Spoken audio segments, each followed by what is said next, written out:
Welcome to the Slop Temple. We pray this video helps.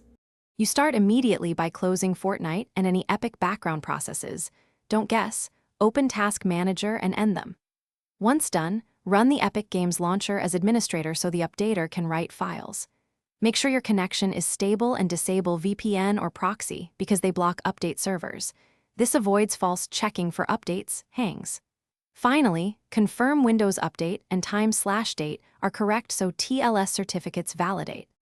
Next, verify and repair.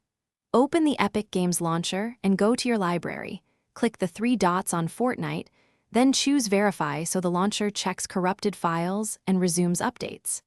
If the launcher cannot start updates, repair or reinstall the Epic Games Launcher from Windows App Settings to reset its updater component. Make sure to temporarily disable third-party antivirus or add exclusions, because security tools often block the updater's executables and network calls. To finish, flush DNS and reset WinSock so stale network sockets or DNS records aren't preventing the update handshake. Open Command Prompt as administrator, run ipconfig/flushtons and netch WinSock reset, then reboot. Once back, relaunch Epic as admin and verify again.